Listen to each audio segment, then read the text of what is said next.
Bonjour, nous allons découvrir aujourd'hui les angles correspondants et les angles alternes internes. Commençons d'abord par la figure de base. En effet, pour avoir des angles correspondants ou des angles alternes internes, il faut déjà avoir deux droites, D et D', et une troisième droite qui coupe les deux premières, ici c'est delta, que l'on appelle la sécante.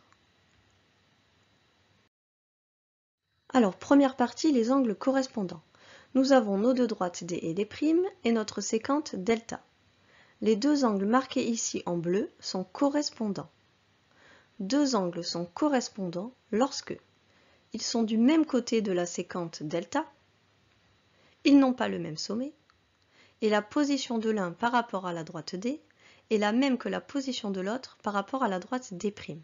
Ici, vous voyez, les deux angles bleus sont situés l'un au-dessus de D, l'autre au-dessus de D'. Leurs positions correspondent. On les appelle les angles correspondants. Il n'y a pas qu'une paire d'angles correspondants. Ces deux angles marrons sont correspondants aussi. Les deux angles roses aussi sont correspondants. Et enfin, ces deux angles verts sont correspondants.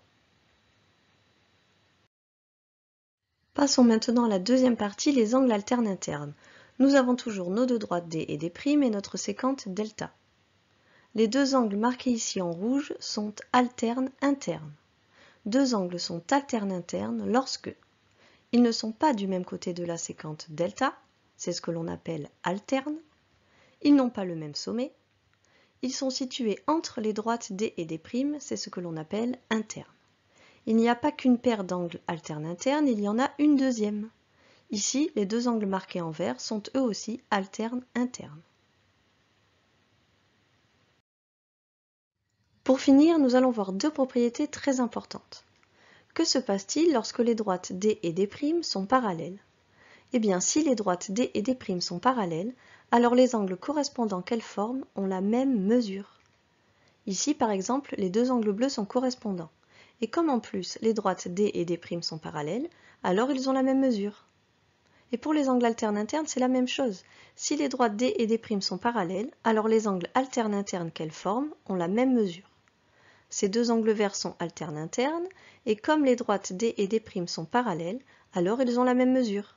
Ces propriétés vont nous permettre de calculer la mesure de plusieurs angles dans une configuration comme celle-ci avec des droites parallèles. Voilà, j'espère que tout est clair pour vous. À bientôt!